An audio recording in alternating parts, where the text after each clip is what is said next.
Hello everyone, I'm here with Shusin, international student at NSCC, and we're going to talk about rental applications. What is a rental application? Could you explain us a little bit about it? Yes, it's my pleasure. Hello everyone, I'm Christine. For me, a rental application is an application to help you to rent a place. And there are the property manager or property owner will post his available uh, place online and check the person who wants to rent the place. That's perfect. And do you know, like, if I'm thinking about a student who has never rented or filled out an application before, what are the things that are asked in a rental application? Can you give us some examples? Like the biographical information and the financial information to ask you the bank statement or proof of employment to prove you can pay for the rental, and also ask you the void check or bank information to pay the rental fee monthly, and also ask you if you have a car, do you need the parking spot and the fee for parking spot.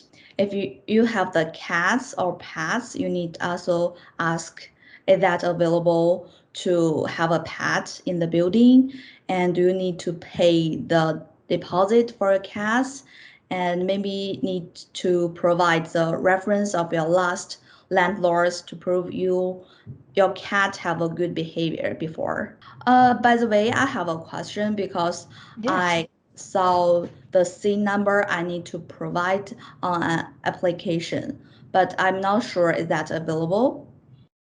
A SIN number means it's your social insurance number, and it should not be written on any rental application. Sometimes landlords ask for it, but it really has no purpose. You should not. It's very, very personal, and you use it to claim some benefits. So I would say with confidence, no, do not put your SIN number there.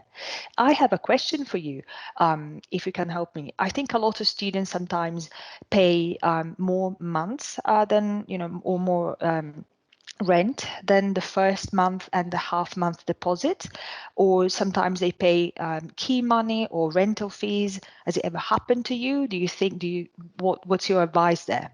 It is not legal because you just need to pay 1 month deposit, and damage deposit is around half of your first month's fee.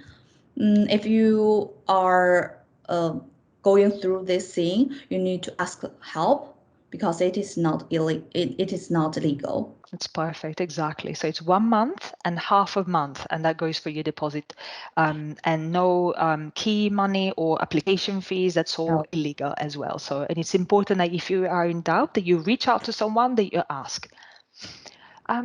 What I happens? also have Oh, a question. yes, go ahead. Because a lot of students, especially international students, come to Canada and they don't have enough bank statements because their parents will give them money monthly. So maybe the property manager asks them to deposit several months to pay the rental fee. It uh, uh, illegal, or it is okay?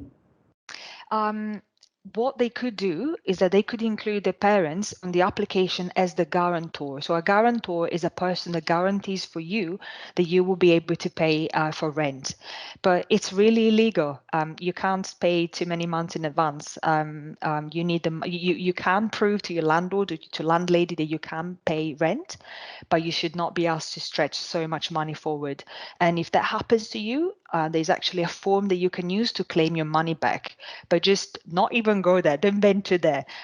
Add your parents as guarantors, and that will make sure that your form is more like it's completed, that you're giving enough financial guarantees for your landlord. Thank you so much. It is very useful. I'm also thinking about importance of signing a lease.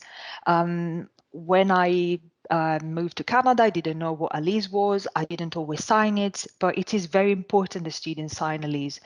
Um, can you tell me more about what should go on a lease? Okay, before you sign a lease, you must go through all the information of the lease, because once you sign the lease, it means you agree all the information on the lease. So it is very important to look at it carefully. If Absolutely. there is some rules that you are not accept, you need to talk with your property manager and to change it. After change it, you can sign it. Exactly, because once it's signed, it means you agree with the rules. So it's important that you read it before you sign it. And it's important that you understand all the costs. If they're telling you that heat, hot water, parking, internet is included, you really want to see it in your lease or contract. Rental contract is pretty much the same thing. Well, thank you so much, Chusine, for your time, and it was great sharing your experience. Thank you so much. It's my pleasure.